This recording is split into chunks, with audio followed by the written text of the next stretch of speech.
इस समाज में जब कोई रिश्तों को तार-तार करने वाली बातें सामने आती है, तो फिर हम एक दफ़ा सोचने पे मजबूर हो जाते हैं। राजस्थान मर्डर, ये जो खबर है, ये खबर आपको हिलाएगी ही नहीं, बल्कि आपको सोचने पर मजबूर कर देगी कि भला ऐसा भी हो सकता है। भाभी से अवैध संबंध बनाना चाहता था देवर। ना सुनकर बौखलाया, फिर चाकू से रेत दिया गला। जी हाँ, ये खबर है जो बहुत दिनों तक चली थी। लोगों ने प्रोटेस्ट किया था और ये कहा गया था कि दोषियों को जल्दी से जल्दी गिरफ्तार किया जाए। यहाँ पर पूनम नाम की एक महिला चूरू जिले में रहती है और चूरू जिले में ही उसका पूरा परिवार रहता है, लेकिन जो पूनम का जो पति है वो हैदराबाद में अपना काम करता है। जब भी हैदराबाद से आता है तो 5-6 महीने बाद में अपनी एक प्यारी सी मासूम के लिए वो मिठाइयाँ जरूर लाता है। लेकिन पीछे उसके एक छोटे भाई ने अपनी घर की जो लक्ष्मी है, जिसे हम कह सकते हैं कि देवर, देवर उस लक्ष्मी को संभाल नहीं पाया, क्योंकि लक्ष्मी के ऊपर नजर थी देवर की। देवर का नाम है हितेश।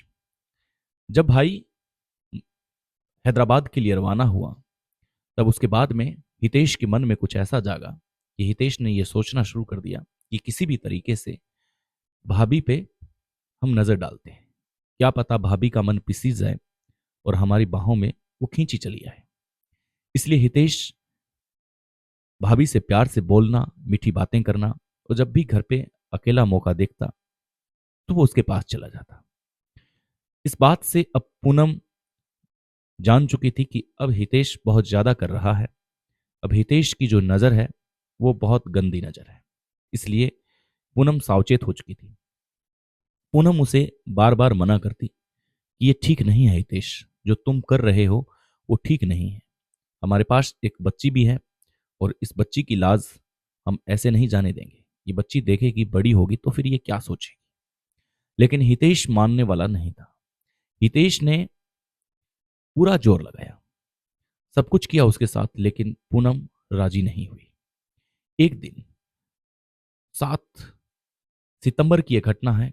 करीब सुबह 4:30 बजे पुलिस को सूचना मिलती है कि गौशाला पास में रहने वाले गिरधारी लाल पांड्या के घर में चोरी हो गई है। पुलिस वहां पहुंचती है। घर के अंदर जैसे ही एंटर करती है तो पुलिस की वहां हालत देख करके गंभीर हो जाती है। आखिर ये किस प्रकार की हालत बना रखी है घर की। घर क्षत विक्षत पड़ा था। पूनम की जो बॉडी थी वो लहूलुहान पड़ी थी। इसलिए चोरी की वारदात को अंजाम दिया है तो ये बहुत खतरनाक है। पुलिस एफएसएल टीम को बुलाती है और थाना अधिकारी बदन लाल बिश्नोई पुलिस टीम के साथ पूरी तफ्तीश करते हैं। तब पता चलता है कि ये तो मामला कुछ और है। 26 वर्षीय पूनम का सब पूरी तरीके से खून में लथपथ है। भला कोई चोरी करने वाला पूनम को क्यों मारेगा? अगर पूनम को मारेगा तो इतना गंदे तरीके से क्यों मारेगा कि वो पूरा लहूलुहान हो जाएगी। पुलिस दूसरे एंगल से पूछताछ करती है और पास में पड़े खून से एक लथपथ चाकू को कई बार निहारती है और देखती है कि ये तो बहुत जबरदस्ती इसका कुछ ना कुछ तो हुआ है इसके साथ। एफएसएल की टीम मौके पर पहुंचती है, जिन्होंने घटनास्थल से जरूरी सबूत जुटाए। घटना के वक्त पति हैदराबाद में ही मौजूद थे। अब पति को भी बुला लिया जाता है। पति को यह पूछताछ की जाती है कि क्या तुम्हारी पत्नी की किसी के साथ दुश्मनी थी? लेकिन पति कहता है कि जी नहीं, ऐसी तो कोई बात ही नहीं थी।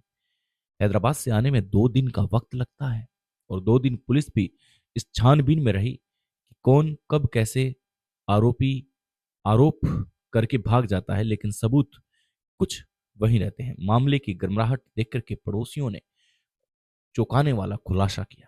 कुछ पड़ोसी थे जो बोलना नहीं चाहते थे, लेकिन कुछ एक ऐसे पड़ोसी थे जिन्होंने पुलिस की टीम को यह बताया कि सर, हम कुछ बताना चाहते हैं कि हितेश नाम का लड़का जो इसका देवर है, वो अपनी भाभी के साथ बहुत हंसी मजाक किया करता था, लेकिन हर बात पर पूनम सामने से जवाब दिया करती थी।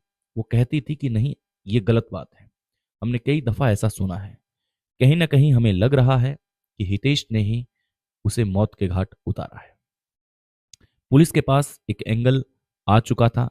अब पुलिस ने तुरंत हितेश को हिरासत में लिया क्योंकि हितेश वहीं रोने धोने का नाटक कर रहा था, वहीं उनके साथ घूम रहा था। पुलिस हितेश को हिरासत में लेती है और पुलिस थाना जाकर के 3rd डिग्री टॉर्चर करती है। तो वो बताता है कि हाँ, भाभी की हत्या मैंने ही की है। तो कारण पूछा जाता है कि आखिर क्यों? तो हितेश कहता है कि जब से भाई साहब हैदराबाद में काम कर रहे थे, तब से भाभी अकेलापन महसूस कर रही थी। मैं चाहता था कि मैं उनका हमदर्द बनूं। मैं चाहता था कि भाई की सारी जिम्मेदारी मैं निर्वहन करूं। लेकिन मैंने भाभी को समझाने की कोशिश की, लेकिन वो नहीं समझे। बार बार मैंने कोशिश की कि किसको क्या पता चलेगा, हम आपस में शारीरिक संबंध बनाते हैं, लेकिन भाभी ने कहा नहीं।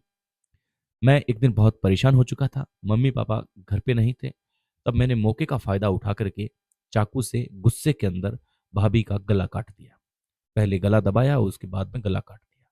फिर इसको चोरी का एक घटनाक्रम बनाया गया ताकि पुलिस अगर आए, मौके पर आए, तो ऐसा लगे कि ये चोरी ही की गई है और इसके बाद में ये मामला रफा दफा हो जाए। लेकिन मेरा ये बिल्कुल भी मंशा नहीं थी कि मैं अपनी भाभी को मारूं, लेकिन वो मेरी बात नहीं मान रही थी, इसलिए मैंने उसे मौत के घाट उतार दिया है। हितेश को हिरासत में ले लिया गया है, उसे जेल भेज दिया गया है। इसके ऊपर काफी आंदोलन हुए थे, लेकिन हम सिर्फ इतना कहना चाहेंगे कि क्राइम की घटना कहीं भी कभी भी हो सकती है। इसलिए सावचेत रहें, सतर्क रहें, क्योंकि रिश्तों को तार तार कर देने वाली जब घटनाएं हमारे पास आती हैं, तो वो घटनाएं दिल और दिमाग दोनों को हिला देती हैं। आपके पास भी अगर ऐसी कोई सच्ची घटना है तो हमें जरूर मेल कीजिएगा। नमस्कार, धन्यवाद।